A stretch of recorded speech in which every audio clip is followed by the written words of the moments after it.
evening, everybody. Tonight's communique just in from Invasion Headquarters summarizes the news of all the successful landings. Allied forces, it says, have succeeded in their initial landings in France, and fighting continues. The communique goes on with air action, saying that all day Allied planes continued their bombing in what the dispatch calls very great strength. Another bulletin states that a German counterattack is in the making. It says the first German counterattack is likely to materialize within the next 48 hours. And another bulletin just in emphasizes the element of surprise, saying that the Nazis were caught off their guard in an effective surprise by the Allied forces. Well, the news pictures Allied troops battling in the streets of the Norman city of Caen. That place is 9.5 miles inland, which represents a drive of that far from the beachheads established early this morning. The Germans tell us that the landing forces are broadening and strengthening their positions and getting incessant reinforcements. New masses of troops, new tons of armament pouring ashore. Caen is at the base of the Norman Peninsula, which thrusts northward into the English Channel, and the drive to the town makes it look as if the strategy were to cut across the base of that peninsula and force a Nazi withdrawal from the whole area. The possession of that peninsula would mean a powerful base from which Allied thrusts could be driven inland, probably in the direction of Paris. To the British troops in the Second Front forces, that town of Caen represents historic memories. That is, if they have time to think about it. For it was there in the river that William the Conqueror in 1066 assembled his fleet with which he invaded Britain, the Norman conquest, and the mortal remains of the conqueror lie interned in the church of Saint-Etienne in the city of Caen. The latest advices from both sides, allied and enemy, picture the invasion as concentrated at 3 points: the mouth of the Orne River, where Caen lies, and 40 miles westward along the coast, the mouth of the Veer River. That point, too, threatens the base of the peninsula, and the Germans report that the Allied troops have cut an important highway still further along. Nazi accounts tell us that there have been landings also in the area between Boulogne and Calais, the Dover Straits, across the narrowest width of water from Britain. The German radio is quoted as saying that Allied airborne troops have seized a flying field in that sector, although there is no Allied confirmation of this so far. It so happens that the coastal battlefield is one of the most familiar stretches of ground on this earth. The French Channel shore from Cherbourg to Le Havre, for many years one of the commonest routes of travel for American tourists visiting Europe. They often landed at Cherbourg, and then the railroad to Paris took them along the coastal lands. I myself have made that railroad trip many a time and have seen the coast from the waterside. Flat country, only slight rises of ground from the beaches. Cherbourg itself on a tall, rugged headland, a strongly fortified harbor just below. And around Calais and Dieppe, there are cliffs, like those white cliffs of Dover right across the channel. But in between the Calais-Dieppe area and Cherbourg, the beaches are broad and flat, and the level ground extends on inward, a water-level route to Paris. And so, any of the thousands of travelers who have made the railroad trip will appreciate the statement in the invasion news coming in that the most favorable stretch of coast was selected for the Second Front landings today. The events of today were studded with records, too. The greatest fleet of ships ever to set sail. 4,000 ships and thousands of lesser craft. The greatest army ever to strike at a hostile shore. That vast force of men and machines, tens of thousands of men increasing to hundreds of thousands, millions before it is over. And the greatest air assault ever delivered. Before the day began in the hours of darkness between midnight and dawn, thousands of British planes hurled more than 5,000 tons of bombs on the Nazi fortifications. Then more than 1,000 American heavy bombers took up the assault, and soon the total tonnage of bombs was more than 11,000. A British air officer remarks that the total tonnage of bombs dropped in this one day of invasion was greater than the amount that the Germans hurled on Britain during the entire 6 months of the Great Blitz. The most colorful news of the day concerns the paratroopers, those airborne forces which struck behind the Nazi Atlantic walls in advance of the landing of the seaborne soldiers. A United Press correspondent who witnessed invasion scenes from the coast of England describes the sky as looking like what he calls a Christmas tree with colored lights strung out in long lines. These, he goes on, were the running lights of the planes carrying airborne troops. The lights were to identify them to anti-aircraft batteries in Britain. Wave after wave of these airborne fleets, he relates, passed over the coast in a steady stream, their colored lights beaming and finally vanishing as they disappeared over the channel in the direction of France. In that first wave of paratroopers was an outfit which reminds you of American history of times gone by. Indians, yes, Indians, wearing their tribal scalp locks. They restrained their tribal war whoop, however, while descending silently, parachuting to earth. Then all of their ancestral stealth was needed when they got down, as they spread out over the country today. Their job needed the stealth of the braves of times gone by. For these Indians landing in France today were Yaqui and Cherokee tribesmen. They were demolition engineers whose task it was to sneak in and blow up enemy installations. One of the paratroopers to jump today was Robert Hillman of Hartford, Connecticut, who felt an especial sense of security. This story, by the way, is wired me by an old friend, Ted Shane of the Black Watch, author of a book called Heroes of the Pacific. Shane tells how recently Private Hillman said to a colonel at inspection, "I know my chute is okay because my mother checked it. She works in the Pioneer Parachute Company in our town, and her job is giving the final ones over to all the chutes." Prime Minister Winston Churchill's formal report on D-Day was given in tones of measured optimism in two statements to the House of Commons, the second of which recited the progress of events up to mid-afternoon. Sober and factual tones made his disclosures all the more encouraging. "This operation," said Winston Churchill to the Commons, "is proceeding in a highly satisfactory manner." And then he went on, "Many dangers and difficulties which last night seemed to be extremely formidable are behind us. Passage of the sea," he exclaimed, "has been made with far less loss than we apprehended." And he went on to say that the bristling batteries of Nazi guns across the Channel had been greatly weakened by air bombing and the fire of naval artillery. And Churchill emphasized in these words, "Landings and follow-ups are proceeding with very much less loss than we expected." However, Churchill went on with his usual note of realistic caution. "All this," he said, "although a very favorable and vitally essential first step, cannot indicate what may be the course of battle in the next few weeks, because the enemy will endeavor to concentrate in this area. And in that event, heavy fighting," said Churchill, "will soon begin and will continue without any end so long as the enemy can push troops in. This is, however," he concluded, "the most serious time, and we enter upon it with our great allies, all in good heart and good friendship." President Roosevelt this afternoon added his own warning against overconfidence. He pointed out that it is one thing to land successfully on enemy beaches and another to drive the long, hard miles to the heart of the enemy country.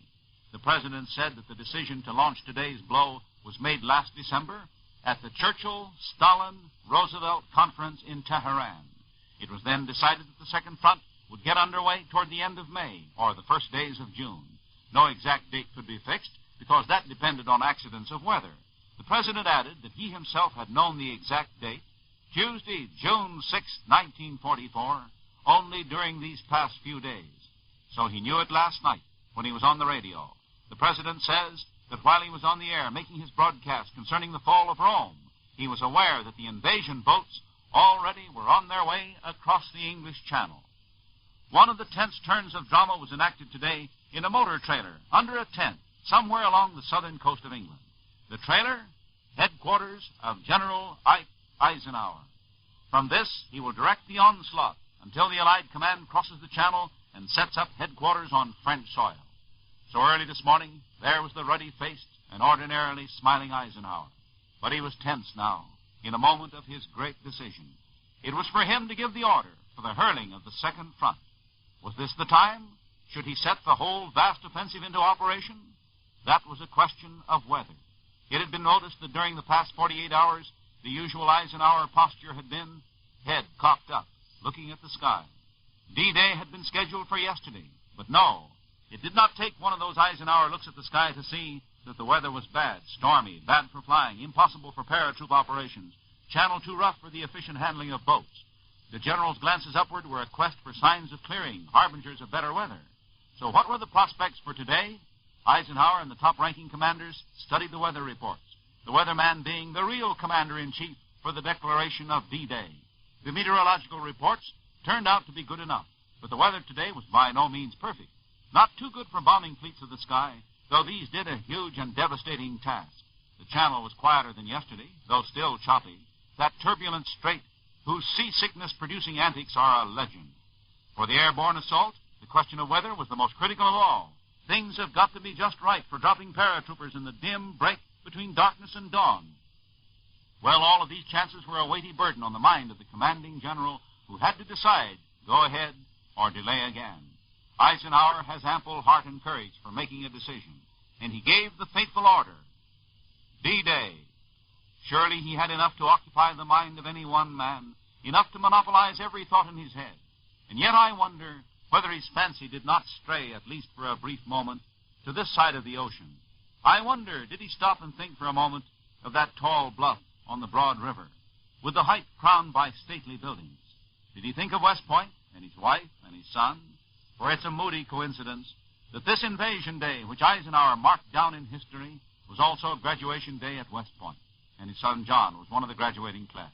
His mother was there to see him get his diploma, while his father was over there, commanding on D-Day. In Soviet Russia, the invasion news was announced with all the military fanfare that attends the proclamation of a great Red Army victory. And today's Moscow Dispatch tells us that the Russian people exploded with an outburst of joy greater than they usually accord their own triumphs. Everywhere in Moscow, the hope was expressed that the war would end quickly now, and the Red Army seems about to do its own large bit toward that happy consummation. The word is tonight that the Russians will launch another big offensive of their own within 24 or 48 hours, almost certainly before the end of this week. The second front to be supported by a new big push on the first front. As for the war news from Italy, of course it's eclipsed by the much greater events along the English Channel. We may note, however, that yesterday's action still continues, the Fifth Army driving rapidly forward, with the Germans in full retreat. For a brief while, the battlefront was along the historic river Tiber, from Rome to the sea. But with only the briefest pause, British and American troops were across the Tiber, which for all its venerable reputation is no great stream, according to American standards. From the river, the advance pushed on along a 17-mile front, and so much for Italy. Well, the nation here at home today took the D-Day news with a feeling of earnestness and hope. Everywhere people were soberly repeating the exclamation of a sergeant as his boat pushed off in that dim light this morning. They can't stop us, so said the sergeant. Many an amusement feature was shut down today because of the feeling that it wasn't appropriate to the news that was flashing in. Typical was a Marine Corps sergeant at Hollywood in the early hours of the morning. He had just won a jitterbugging contest in a nightclub, and he was beaming. And then he heard the news, and he said sheepishly, "I feel sort of silly." One of the oddities is the fact that at Reno, that wide-open Nevada town, the gambling houses closed down today. Across the land, there were demonstrations of patriotism. At Philadelphia, the Liberty Bell rang, that symbol of American freedom. And in numberless churches, the bells pealed out, calling people to prayer. Over in England, the appeal to divine providence was led by the king, whose prayer concluded with a solemn cadence, "We shall not ask that God may do our will," said the king, "but that we may be enabled to do the will of God." And in this country, the president leads the nation in prayer tonight in the countrywide broadcast. Meanwhile, let's switch to Washington now to hear a voice that can speak an appeal with singular appropriateness. Chaplain Brigadier General William R. Arnold, Chief of the Chaplains of the United States Army. Almighty and eternal God, and we, thy humble servants, are on our knees this fateful day to adore thee and to implore thy help. Thou who knowest the weakness and the frailty of our nature, hast shown us through the sufferings and sacrifice of thy beloved Son how to be brave and strong and victorious. As our fathers, sons, and brothers on distant battlefields fight valiantly for our liberties and for thy truth and justice, graciously shed the light of thy countenance upon them and sustain them by the power of thine unconquerable will. Send angels of thy heavenly host to lead them on to a glorious victory for thy honor and glory. Amen. And on that solemn note, we conclude one of the greatest days in the history of man, a day meant to mark the turning point of the global war. In years to come, the world and its history will tell again and again of this day, June 6th, D-Day, Invasion Day. And so long until tomorrow. Thank you, Mr. Thomas. This is the National Broadcasting Company.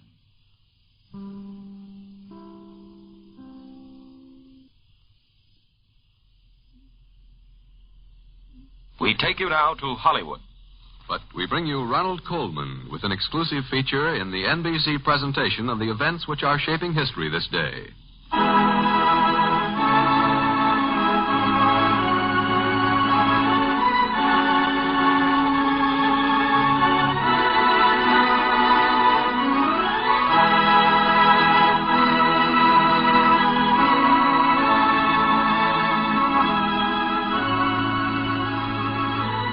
Mr. Colman.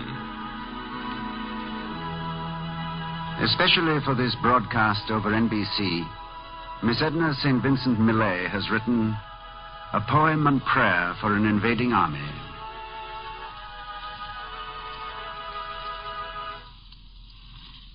They must not go alone into that burning building which today is all of Europe. Say that you go with them, spirit and heart and mind. Although the body, grown too old to fight a young man's war, or wounded too deeply under the healed and whitened scars of earlier battles, must remain behind. You, too, may not be with them, save in spirit. You, so greatly needed here in the very van in front of duty, to fashion tools and engines, and to engineer their transports, build the ships and mine the coal, without which all their efforts would be worse than vain. You, men and women, working in the workshops, working on the farms, makers of tools and of engines, fitters of wings to metal birds which have not left the nest, which yet must try their flight, sowers of seed in season, and planters of little plants at intervals, on acres newly plowed and disked and harrowed to feed a starving world. You workers in the shipyards, building ships which crowd each other down the way, you miners of coal in dark and dangerous corridors, who see the sun total eclipse each morning, disappearing, as you do, under the earth's rim, not to emerge into the daylight until the day is over and the lights dim. All you, without whose constant effort and whose skill, without whose loyal and unfailing aid, our men would stand stranded upon a foreign and a hostile shore, without so much as a stout stick to beat away death or pain. Bullets like angry hornets, buzzing round the ears and the bewildered brain. And from the sky again and yet again the downpour of heavy, evil, accurate, murderous rain. You who have stood behind them through this hour, move strong from behind them now. Let's still the weary bones encase the indefatigable will. But how can men draw near so fierce a conflagration? Even here, across a gray and cold and foggy sea, its heat is felt. Why, touch your cheek. Is it not hot and tight and dry? And look what light climbs up the eastern sky and sinks and climbs again. Like to the bright aurora of the north, it floods and flashes, pulses, pales, then glows, lighting the entire east majestically, as if it were the sun that rose. I wish it were. Surely our fiber and sinew, the backbone and brain of us, are made of some less common stuff than clay. Surely the blood which warms the veins of heroes at the front, our brothers and our sons, runs also in our own. And are we not then capable, perhaps, of something more courageous than we yet have shown? Surely some talisman, some token of our lofty pride in them, our heavy gratitude, and so much love will find its way to them? Some messenger, the vicar and the angels of what we feel, will fly before them where they fly, before them and above, like patron goddesses in wars of old, cleaving with level, lovely brows the hard air before the eager prows, lighting their way with incandescent wings and winged heel. This is the hour. This is the appointed time.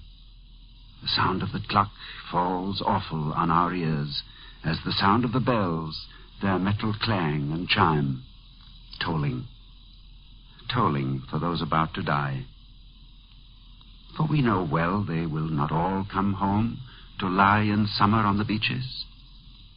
And yet, weep not, you mothers of young men, their wives, their sweethearts, all who love them well. Fear not the tolling of the solemn bell. It does not prophesy, and it cannot foretell. It only can record. And it records today the passing of a most uncivil age, which had its elegance, but lived too well and far too long, and which on history's page will be found guilty of injustice and grave wrong. O thou Prince of Peace, this is a prayer for war. Yet not a war of man against his fellow man. Say rather, Lord, we do beseech thy guidance and thy help in exorcising from the mind of man, where she has made her nest, a hideous and most fertile beast. And this to bring about with all dispatch, for look, where even now she would lie down again to whelp. Lord God of hosts, thou Lord of hosts not only, not alone of battling armies, Lord and King, but of the childlike heart as well, which longs to put away, oh, not the childish, but the adult, circuitous, and adroit, antique, and violent thing called war, and sing the beauties of this late to come, but oh, so lovely spring.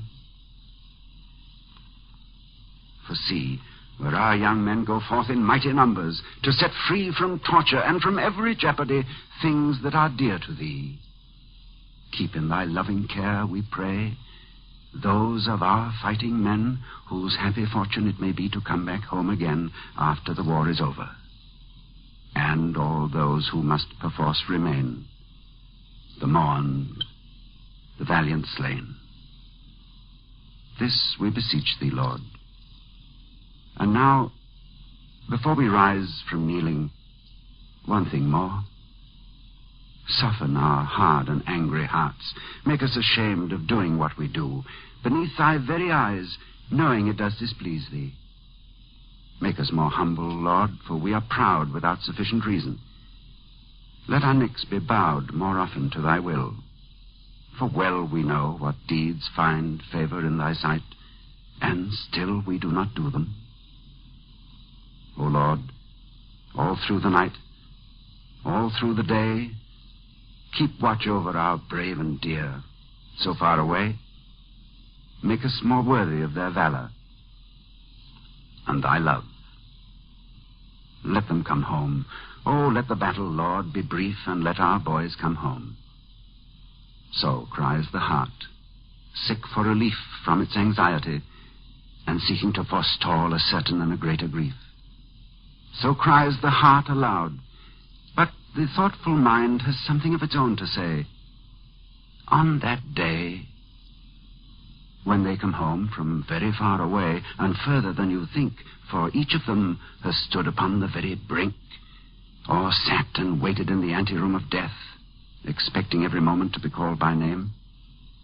Now, look you to this matter well, that they upon returning shall not find, seated at their own tables, at the head perhaps of the long festive board, trinked out in prodigal array, the very monster which they sallied forth to conquer and to quell, and left behind for dead. Let us forget such words and all they mean as hatred, bitterness, rancor, greed, intolerance, bigotry. Let us renew our faith and pledge to man his right to be himself and free. Say that the victory is ours. Then say, and each must search his heart in true humility, Lord, Father, who are we that we should wield so great a weapon for the right and rehabilitation of thy creature, man? Lo, from all corners of the earth we ask all great and noble to come forth, converge upon this errand, in this task, with generous and gigantic plans. Hold high this torch who will, lift up this sword who can.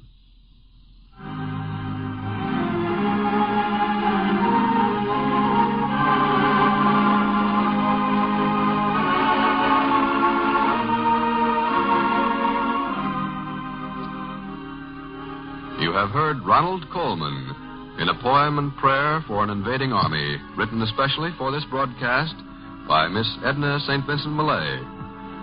This first reading of the poem was an exclusive feature in the NBC presentation of the world-shaking events of the day.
This is the National Broadcasting Company.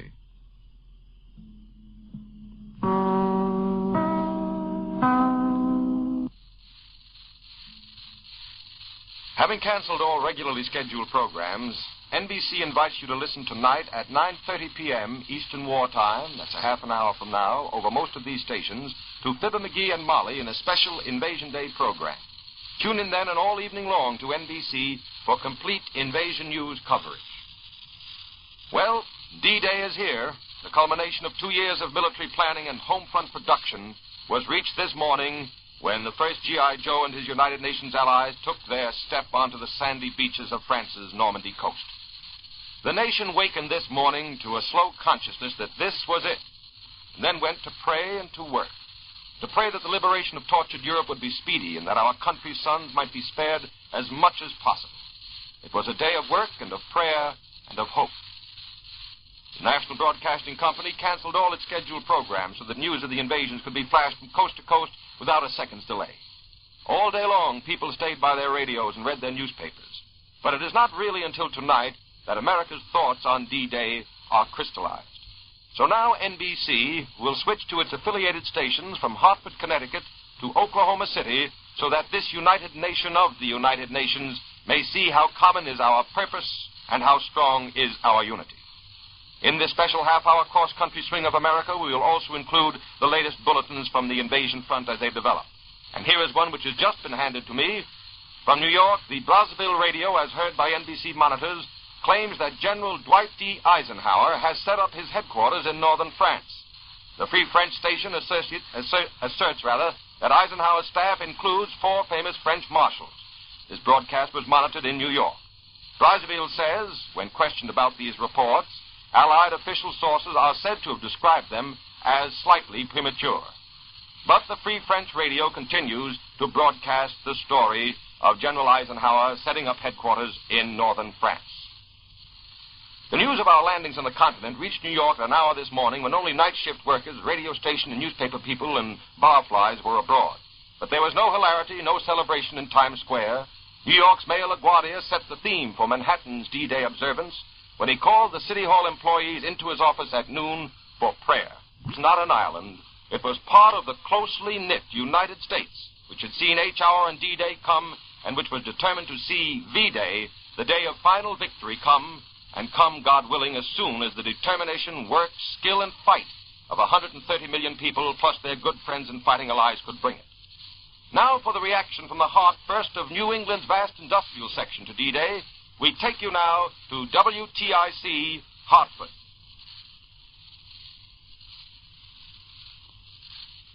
What is the reaction of Connecticut to the invasion? Here at a WTIC microphone to give the answer is Eugene E. Wilson, Vice Chairman of the United Aircraft Corporation, Chairman of the Connecticut War Finance Committee, and Chairman of the Aeronautical Chamber of Commerce of America. Mr. Wilson. In Hartford and Connecticut, the reaction was immediate and vigorous. We did not wait for June 12th. In Connecticut, we launched the Fifth War Loan with the invasion. We moved with the troops of General Eisenhower. Through the press and radio, we passed the word along to every town and hamlet. We began about 3:30 this morning, and soon our war finance committees went into action. The Fifth War Loan was underway even before workers on the night shifts had left their lathes and benches in our great war plants. When a few hours later our men and women daytime workers left their homes for the factories, thousands of them carried our Fifth War Loan battle cry, "We moved with the troops." During the hours that followed, there was a tremendous and spontaneous reaction to get busy to buy war bonds. In 3 hours this morning, the giant whistle on the Scoville manufacturing plant in Waterbury had blown 10 times. Each blast announced that another Scoville worker had bought a $1,000 Fifth War Loan bond. In the town of Ansonia, a high school boy was late for school this morning. He was late because he stopped along the way to sell war bonds, $600 in Fifth War Loan bonds. Thousands of people reacted to our battle cry, "We move with the troops," and bought bonds in a surge that resembled the buying avalanche that followed Pearl Harbor. In the General Electric Company plant in Norfolk, Connecticut, by early afternoon, the workers had topped their quota and immediately pledged to double it. As the people of Connecticut caught the spirit of this fateful day, more and more thousands of them came into possession of war bonds dated July 6, 1944. It seemed as though everyone wanted that unique souvenir of this crucial day in the history of our country, the D-Day dated war bond. At this hour, we cannot give you a complete summary of Connecticut's reaction to this first day of the invasion. We've about 3 more hours to go until midnight. And right now, all over the state, the buying is heavy in D-Day dated war bonds. Today, Connecticut has done much to lessen the worry of our troops abroad. Connecticut has proven it is with the troops. Connecticut is moving with the troops. And Connecticut will stay with the troops until the gallant men of General Eisenhower's army come home from the Great Crusade. Thank you, Mr. Wilson. From Hartford, Connecticut, we take you now to WSYR, Syracuse.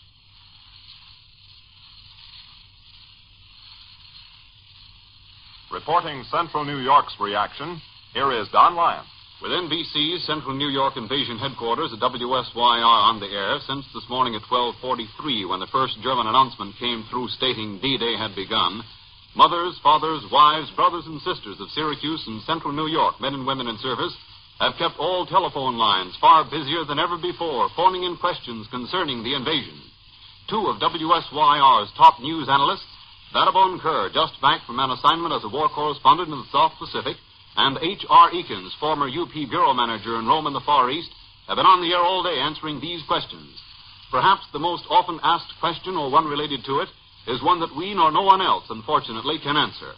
It showed better than anything else the tremendous tenseness and anxiety on the part of all those parents and wives who have men from this vicinity now in the invasion area. That question, summarized, was this. Can you tell me whether or not the infantry, the ground crew, the signal corps, the ordnance department, in short, whether or not all services are involved in the invasion? Here, coming in over our telephone wires, we had the best cross-section of reaction on the part of Central New Yorkers that anyone could want. There was no gleeful shouting and cheering, or raucous screaming of sirens. Instead, throughout the city, all churches were open, most of them filled all day. And in the tears and the voices of men and women phoning this station, you can understand why there were no cheers. This was no occasion for celebration, but an occasion for worry. Is my son in this? How far behind the lines would my son, an airplane mechanic, be? Are the troops from Northern Ireland taking part in the invasion? My son is there. Question after question like these, headlines, Central New York's reactions. And then came the perfectly natural but impossible to answer questions relating to the length of time necessary to complete the invasion landing successfully. These were the more basic and sincerely thoughtful reactions of listeners to this NBC Invasion Headquarters station, WSYR in Syracuse. But a little more superficially and perhaps a little more colorfully, there were those usual reactions that one always finds in time of an emergency. Such things as being able to walk for blocks in the warm, early summer weather and hear through open windows of houses you passed an almost continuous flow of news from the various radios in those houses. In restaurants, people hurriedly grabbing breakfast or lunch, depending on how early they had awakened. At the same time, not tasting their food in the excited savoring of the news from their papers and loudspeakers.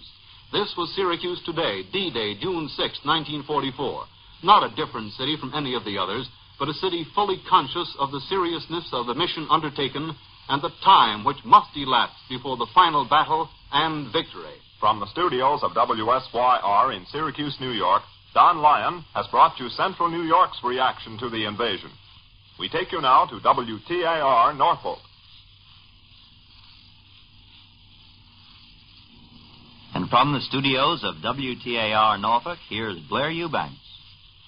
Weeks ago, plans were laid to notify the people of Norfolk that the invasion of Europe had begun by the blowing of police and fire apparatus sirens. However, even though the fire siren sounded at 3:55 a.m. for a full minute, most people in this vicinity were not awakened. It was not until normal early morning activities began that Norfolk residents, for the most part, realized that this was the long-awaited D-Day. Judging by the few windows lighted, thousands of persons did not know of the invasion until many hours after it was announced. But at about 8 o'clock this morning, small groups of people began to gather on street corners. From the looks of amazement on some faces, the news came as a great surprise. In Norfolk, great wartime seaport that it is, the Navy is always predominant. Yet the 40 or 50,000 sailors who roam the streets of Norfolk did not seem excited or surprised by the news of the invasion.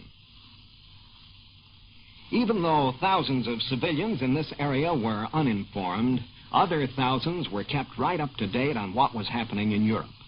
These were the ones who were fortunate enough to have their radios tuned to WTAR. This station stayed on the air all night and relayed all the news.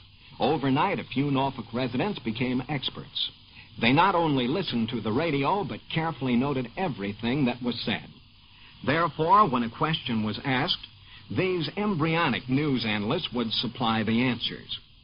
Here is an example. On the elevator this morning, there were a couple of ladies who didn't know anything about the invasion, and said so in tones loud enough for everyone to hear. One of the fair but uninformed damsels happened to ask where the landings were made.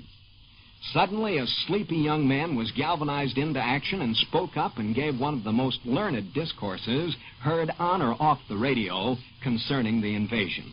It was impressive, especially so before it dawned on me that it was almost word for word what Robert St. John had said some time before. The young lady was so impressed that she forgot to get off at the proper floor and consequently rode the elevator all the way to the top. She was not the only one who stayed on, however. I hung around to find out just how long it could go on. Apparently, the answer was indefinitely, because even though there were regular stops by the elevator, the young man kept right on talking. Before the young lady could get back to the proper floor, the embryonic news analyst had branched off into H.V. Kaltenborn and Elmer Peterson. When his feminine listener left the elevator, the young man looked quite dejected, or maybe he was just plain sleepy. He had a right to be, for apparently he had stayed up all night listening to NBC. We take you now to WSPD in Toledo.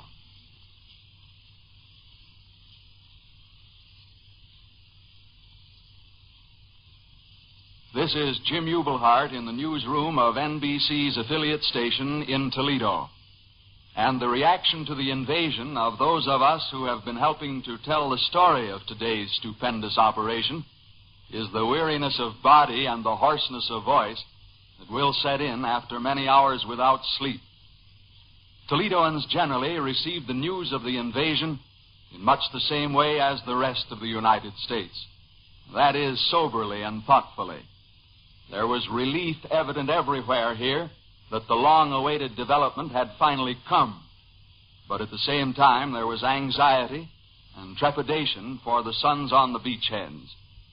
WSPD was first here with the official news that D-Day had finally arrived at 3:32 this morning, after being on the alert since shortly after midnight. Our first action was to inform the major industrial plants of the news, the makers of jeeps, guns, bullets, propellers, spark plugs. Their reaction was typically Midwestern. A few cheers, some expressions of concern, and then back to the job of producing war materials. No celebrations. Throughout the day, the churches of all faiths here reported an increased number of worshipers. The Red Cross noticed an uptrend in blood donations and recorded an increase in inquiries to its Home Service Department regarding the status of servicemen overseas. There was a gratifying response to a new request for workers in the Surgical Dressings Department of the Red Cross. The Public Library and War Bond Headquarters added many new names to the list of volunteer canvassers for the 5th War Loan Drive. What about the reaction of Toledo's servicemen? Well, frankly, I couldn't find one to ask. But I do have here with me a fellow broadcaster who was recently given a medical discharge from the Army just as he was about to sail from an embarkation port for invasion duty overseas. He is former Corporal Charlie Norman, who watched his outfit sail without him. Charlie, what's your reaction to today's invasion news? Well, my first reaction is like a prospective bridegroom left at the altar. But seriously, I cannot help but feel that at a time like this, my place should be at the side of my buddies. But although I can't be with them, I know that they will take care of the job that I started but couldn't finish. Now, in keeping with that, I should like to say, good luck, fellas, and God be with you. Thank you very much, Charlie Norman. Now we return you to the NBC newsroom in New York. Back in the NBC newsroom in New York, Hartford, Connecticut, Syracuse, Norfolk, Virginia, and Toledo, Ohio, all their reactions appear to be the same, grim determination to see this through. Later in this program, we're going to Cincinnati, to Memphis, Tennessee, to St. Paul, Minnesota, and Oklahoma City, Oklahoma, and it'll be the same there. Maybe a little difference in the kind of weapons of war that are being made, but no difference in the men from these cities who will use all these weapons, and no difference in the prime thought of all sections victory and liberation, and lasting peace. And before we continue our cross-country swing, here are a few late bulletins. The German-controlled Paris radio has reported new Allied naval activity. The unconfirmed report says that a large squadron of British and of American ships is cruising off Cherbourg in France. The second communiqué from Supreme Allied Invasion Headquarters announces that our troops have succeeded in their initial landings and that the fighting continues. It confirms officially the fact that the invasion forces met only light opposition in the Channel or in the air from the Luftwaffe. Here's a bulletin from Moscow. An indication that the Germans are weakening in their savage 8-day battle near Iasi in Romania was given by Moscow tonight. The Germans in the last few days have suffered heavy losses, and Tuesday brought into action comparatively smaller forces of tanks and infantry, the Moscow broadcast said. From London, a radio broadcasting service to provide entertainment as well as to keep invasion forces informed of developments on all war fronts will be started at 5:55 a.m. tomorrow, the Supreme Headquarters of the Allied Expeditionary Force announces. The program, to be called the AEF program, will be broadcast over one of the overseas services of the BBC. Judging from this, our troops in France are there to stay. And now to continue our cross-country swing of reactions to D-Day, we take you now to WLW Cincinnati.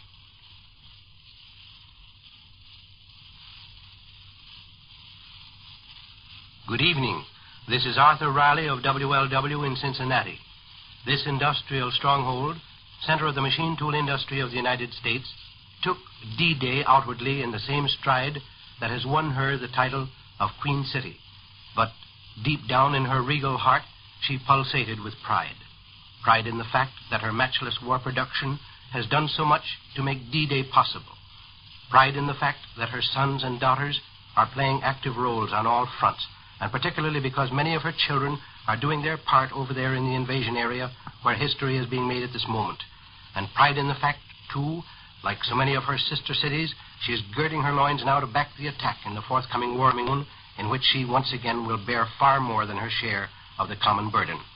Churches and synagogues here today saw a constant flow of worshippers of many faiths, each joining his or her prayer to the national supplication for divine aid and benediction for the men and women from this city and from all other cities who are engaged in this epical crusade of liberation. And there was a quiet confidence manifested by Cincinnatians as they went about their tasks. They didn't forget to do the things they usually do, such as donating their blood and giving all the other evidences of patriotism which residents of this city give day in and day out without fanfare or noisy demonstration. Tonight there is only one cloud on Cincinnati's D-Day horizon. A work stoppage in the central plant of the Wright Aeronautical Plant in nearby Lockland, Ohio, is temporarily halting production of engines for warplanes. But that is entirely an unauthorized or wildcat stoppage. Some stores closed for D-Day, some flags were flown, but on the whole, Cincinnatians were too busy doing their patriotic wartime jobs to give much outward manifestation of their deep and abiding love of country and of their unswerving faith in final victory. This is Arthur Riley taking you now to WMC, Memphis. This is Bill Reeve, WMC News Editor, speaking to you from down in Dixie. Memphis, Tennessee is headquarters for the American Second Army. General L.R. Friedendahl of the Second Army is a veteran of the African campaign. General Friedendahl was in command of the forces which captured Oran. He was later American Field General in Tunisia before assuming command of the Second Army. General Friedendahl speaks with authority on invasion. He says, "While it is too early to predict how our initial operations will develop, the perfection with which they have been carried out thus far should be a source of pride to all of us in America. It is the beginning of the end for Germany." Colonel Ron Waring, past national commander of the American Legion, has this to say. "It's what we've known would be necessary since we entered the war. It's going to be costly, but it's absolutely necessary, and regardless of the cost, it must be carried through to complete and final victory. We must not permit a compromise nor a negotiated peace with Germany. Germany and Japan both must be decisively defeated in military combat." Judge Camille Kelly, nationally known judge of the Memphis Juvenile Court, said, "All day I have been receiving calls from Memphis mothers whose boys are over there. I have told them to read the 91st Psalm It is my favorite, and it is a glorious invasion prayer. Our staff stopped for a silent prayer today, and we read the 91st Psalm together. 7 of our juvenile court staff members have boys in the service, and today was a day of tension for everyone. It was wonderful to hear our president climax his speech with a prayer last night, just before the signals were released by the Allied generals for that invasion for which we have all watched so long. This war will not be won altogether over there, but a big part of it is to be won on our knees over here. God protect our flag, save our boys, grant victory to the civilized world. There are many, many anxious mothers in Memphis tonight, awaiting further news of this momentous D-Day. Mrs. Mildred Hawkins, whose son is a lieutenant with the American Army in Britain, expressed, "I have known that it was bound to come, and I dreaded this since my son is on combat duty, and his wife is a nurse in England. I hope this will be the beginning of the end. This has been my prayer all day." This has been a day of prayer, hope, and anxiety in Memphis, a most natural reaction to the world's greatest military epoch. We take you now to KSTP, St. Paul.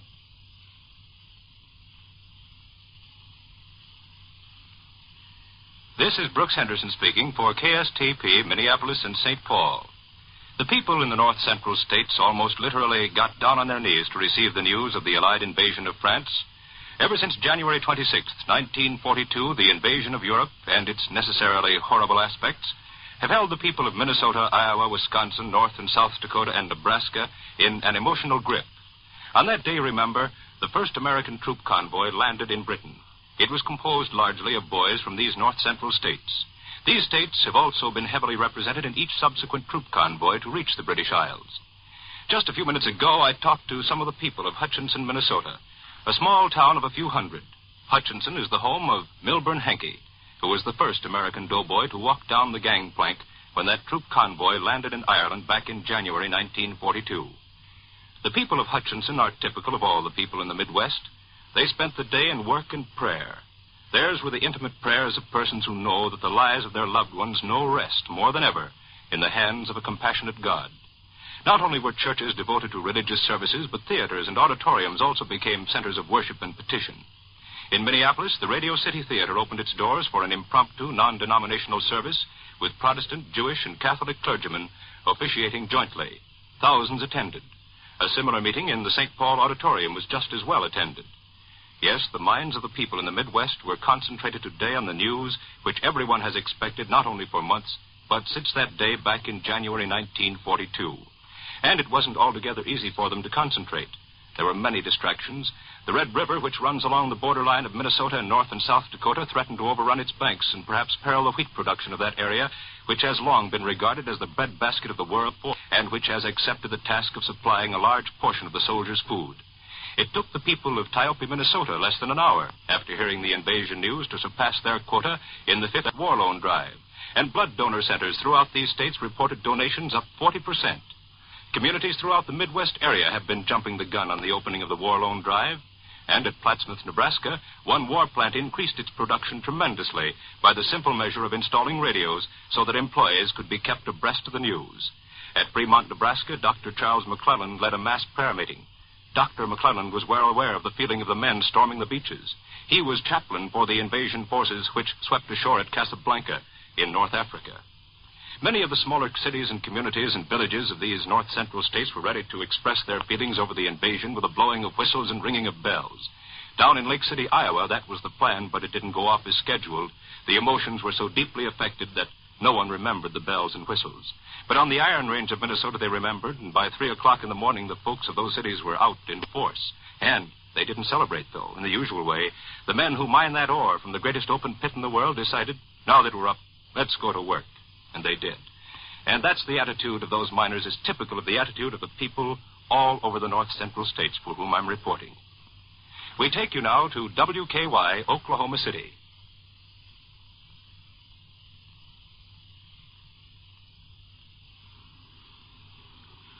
Good evening, everyone. Oklahoma City's reaction to D-Day was one of patriotic and spiritual determination.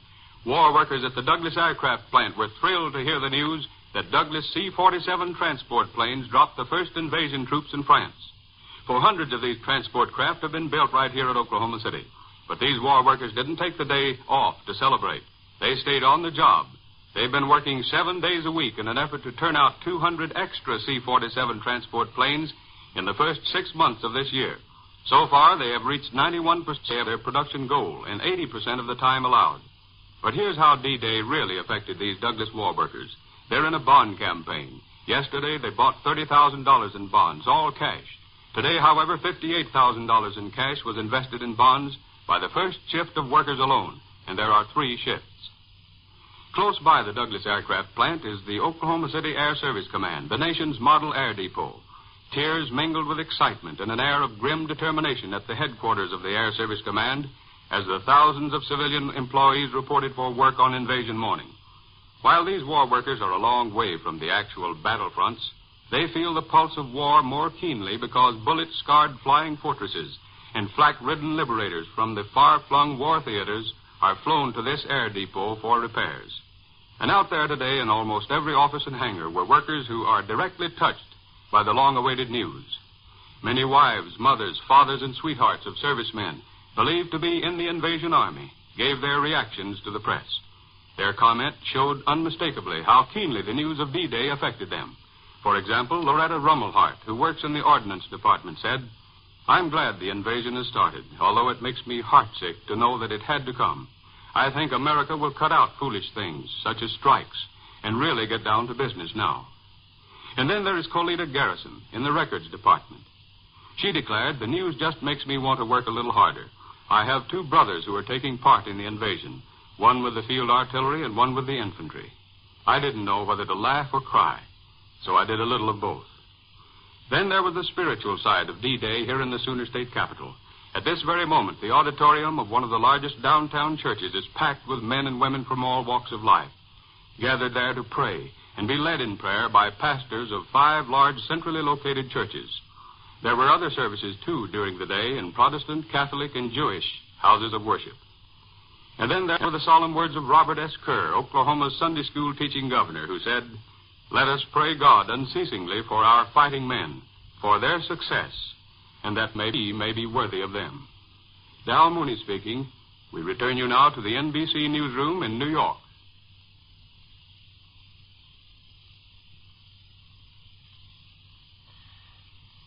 Back in the NBC newsroom in New York, this then was the National Broadcasting Company's cross-country tour on D-Day, a program from every part of the nation to show what the nation was thinking and doing on this historic and momentous day. From Hartford, Connecticut to Oklahoma City, Oklahoma, the theme was the same: work and pray and fight. Meetings of gratitude were held, houses of worship were thronged. Here and there, sirens and whistles blew, but generally the reaction was one of deep emotion and grim determination. The National Broadcasting Company will remain on the air all night to bring you the latest invasion news as it happens. At 10 o'clock Eastern Wartime, the Commander-in-Chief, the President of the United States, will speak to the nation. And at 10:15 this evening Eastern Wartime, over most of these stations, we will present Bob Hope and Bing Crosby in a specially arranged program for Invasion Day. Keep tuned to NBC for full invasion news coverage. Ben Grauer speaking. This is the National Broadcasting Company.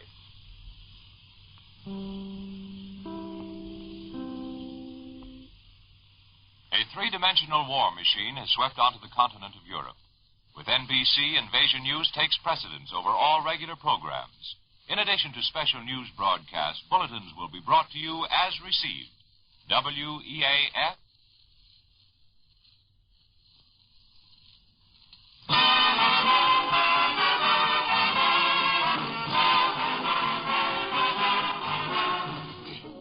Ladies and gentlemen, Molly and I and our sponsor would like to say that we're mighty proud to be associated with the radio industry, which at this moment is fulfilling its promise of instant communication in time of world crisis. The next half hour will be devoted to bringing you information immediately as received by NBC's news bureaus. Between times, we will present songs of the services played and sung by Billy Mills Orchestra, the King's Men, and dedicated to our fighting forces on all fronts. And now for music, and the news as it arrives, as Billy Mills gives us a George M. Cohan medley.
We'll hear more from Fibber, McGee, and Molly later. This is Harlow Wilcox speaking. And now to the men who deliver our fighters to their posts, to those men who man the long sea lanes to victory, the King's Men dedicate this stirring tribute, the song of the Merchant Marine.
And the orchestra bring us now one of the most familiar of all marching songs, the United States Field Artillery March.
the vanguard of any invasion fleet are the boats and the men of the United States Coast Guard.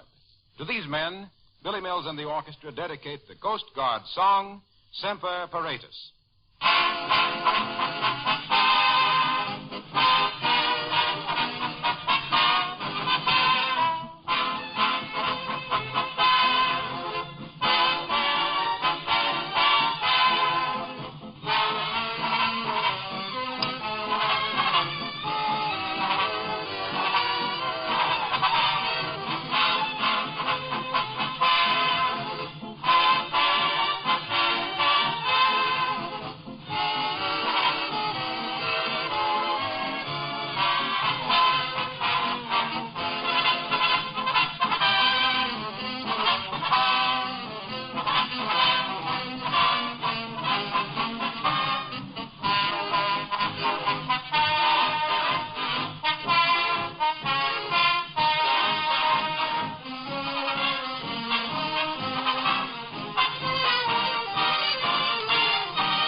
Here's a song that's one of my favorites.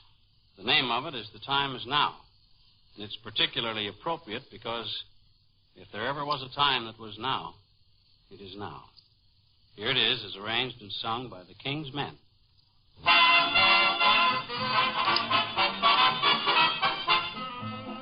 Are you ready for the start? Is your heart in the fight for the right to defend to the end all we love? Will you meet the final test with the best at your hand for the land we adore and oh glory above? The time is now, the time is now. It's time to heed the writing on the wall. For the world won't wait, since fate set the date and the time. The time is now. Oh, that Yankee do or die is on the go again. And they'll see a mighty show again. The curtain's going up. Can't you hear that call to give your all? And the time is now. Welder with your flame, are you ready? Artist with your brush, what do you see? Gunner, is your eye true and steady? Civilian, do you really want to be free? Carpenter, miner, pilot, trainer, riveter, driver, entertainer, Army, Navy, and Marines, ready now to change the scenes. The time is now, the time is now. It's time to heed the writing on the wall. For the world won't wait, since fate set the date and the time is now. That old Yankee do or die is on the go again, and they'll see a mighty show again. Bugle boy, blow again. Can't you hear that call to give your all? And the time is now. The time is now. The time is now. The time is now.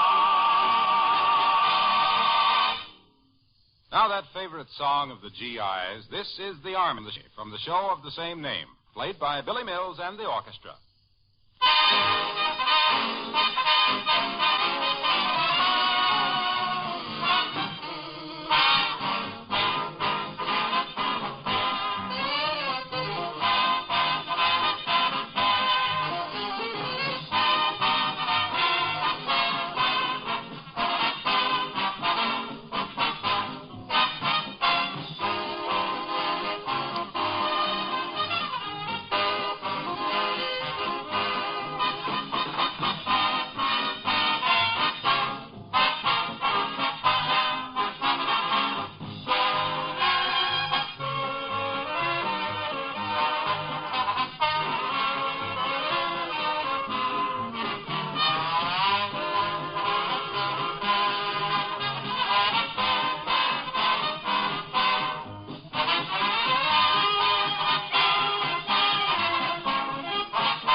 John Darby and the King's Men put into words the feeling in the hearts of all of us as they sing, "This is worth fighting for."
familiar national emblem march really needs no introduction as Billy Mills and the orchestra swing into its stirring martial strains.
now, Billy Mills Orchestra and the King's Men give us the Song of the Bombardier, a song dedicated to those men who look through their bomb sights for a glimpse of the victory to come. The Song of the Bombardier.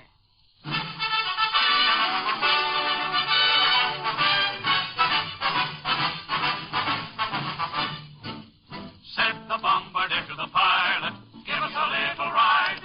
The pilot said to the navigator, won't you slide inside? The navigator, he looked around and said to the engineer, your hands are dirty, your pants are dirty, you're dirty behind the ears. Said the bombardier to the gunner, how are we fixed for lead? The pilot said to the radio man, how's the weather ahead?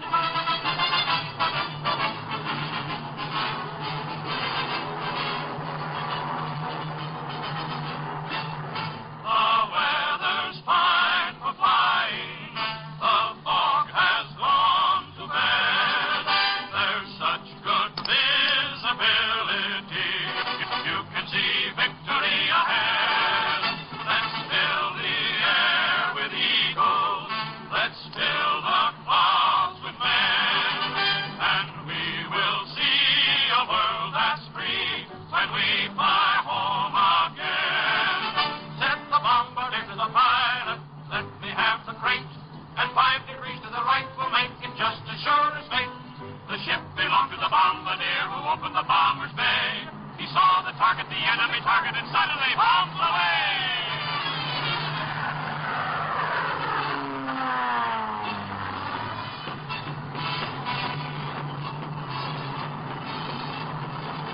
The weather's fine for flying. The fog has gone to bed. There's such good visibility. You can see victory ahead. Let's fill the air with eagles. Let's fill the clouds with men. And we will see a world that's free when we fly home again. One of the greatest of American tunes is the ever-familiar American Patrol, Billy Mills and the orchestra.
The orchestra brings us a stirring tribute to the courage of the men and women of our armed services everywhere as they play Salute to the Armed Forces.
From the NBC newsroom in Hollywood, here's the latest version of the invasion battle coming from the enemy. Swedish correspondents in Berlin said the German High Command expects new and larger landings before Wednesday dawn and declared that several divisions now are fighting in the big beachhead, in some places hand to hand. These correspondents quoted Hitler's command as saying the invasion front stretches 240 miles from Calais to the Cherbourg Peninsula and to the Channel Islands. In a broadcast statement, the German High Command described the fighting in the Cherbourg-Le Havre area as being in full swing and declared that everywhere along the invasion front, British and American troops are putting up a most tenacious resistance. As they fight and give them strength to gain, we pray the triumph of the right. Bring them the comforts of thy love, the guidance of thy hand, that they may serve as from above, thine own divine command.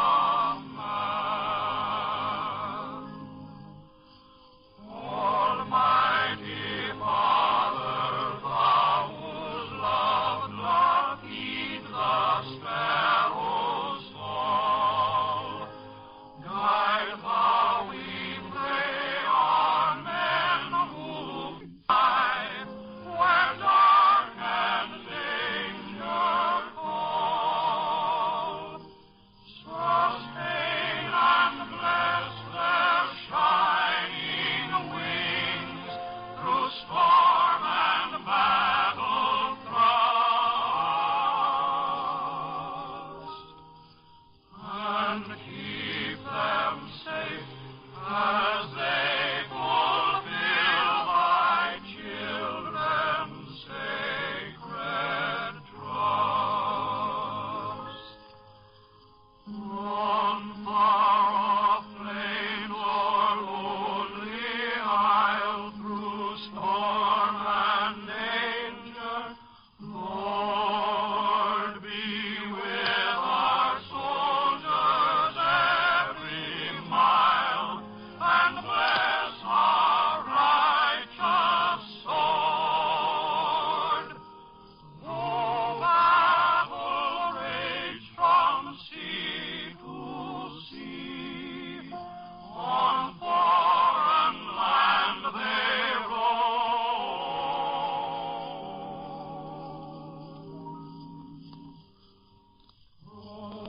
Protect thy sons where they be, and bring them safely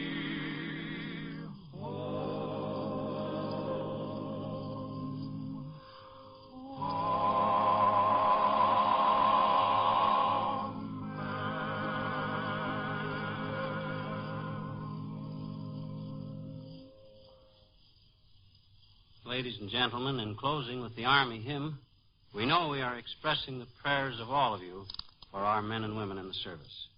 It's comforting to know that they have the finest equipment and the best leadership of any army in the world, and that no military operation in history has had the careful planning and preparation which preceded this invasion. In addition, our men have a weapon which our enemies cannot have, the knowledge that God is on our side. To us, D-Day means divine help, in each hour the hopes of all of us for a speedy victory. In a few seconds, we will hear from the President of the United States in Washington. So until next week, good night. Good night, all. This is the National Broadcasting Company.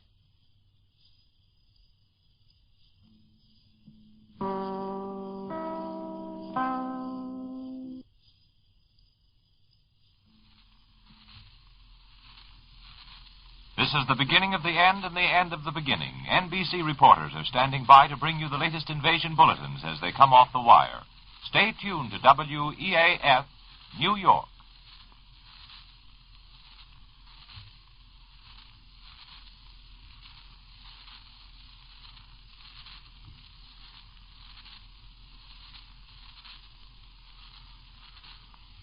Ladies and gentlemen, the President of the United States. My fellow Americans, last night, when I spoke with you about the fall of Rome, I knew at that moment that troops of the United States and our allies were crossing the Channel in another and greater operation. It has come to pass with success thus far. And so, in this poignant hour, I ask you to join with me in prayer. Almighty God, our sons, pride of our nation, this day have set upon a mighty endeavor, a struggle to preserve our republic, our religion, and our civilization, and to set free a suffering humanity. Lead them straight and true. Give strength to their arms, stoutness to their hearts, steadfastness in their faith. They will need thy blessings. Their road will be long and hard. For the enemy is strong. He may hurl back our forces. Success may not come with rushing speed, but we shall return again and again. And we know that by thy grace and by the righteousness of our cause, our sons will triumph. They will be sore tried by night and by day, without rest, until the victory is won. The darkness will be rent by noise and flame. Men's souls will be shaken with the violences of war. For these men are lately drawn from the ways of peace. They fight not for the lust of conquest. They fight to end conquest. They fight to liberate. They fight to let justice arise and tolerance and goodwill among all thy people. They yearn but for the end of battle, for their return to the haven of home. Some will never return. Embrace these, Father, and receive them, thy heroic servants, into thy kingdom. And for us at home, fathers, mothers, children, wives, sisters, and brothers of brave men overseas, whose thoughts and prayers are ever with them, help us, Almighty God, to rededicate ourselves in renewed faith in Thee in this hour of great sacrifice. Many people have urged that I call the nation into a single day of special prayer. But because the road is long and the desire is great, I ask that our people devote themselves in a continuance of prayer. As we rise to each new day, and again when each day is spent, let words of prayer be on our lips, invoking thy help to our efforts. Give us strength, too, strength in our daily tasks, to redouble the contributions we make in the physical and the material support of our armed forces. And let our hearts be stout, to wait out the long travail, to bear sorrows that may come, to impart our courage unto our sons, wheresoever they may be. And, O Lord, give us faith. Give us faith in Thee, faith in our sons, faith in each other, faith in our united crusade. Let not the keenness of our spirit ever be dulled. Let not the impacts of temporary events, of temporal matters of but fleeting moment, let not these deter us in our unconquerable purpose. With Thy blessing, we shall prevail over the unholy forces of our enemy. Help us to conquer the apostles of greed and racial arrogances. Lead us to the saving of our country, and with our sister nations into a world unity that will spell a sure peace, a peace invulnerable to the schemings of unworthy men, and a peace that will let all men live in freedom, reaping the just rewards of their honest toil. Thy will be done, Almighty God. Amen.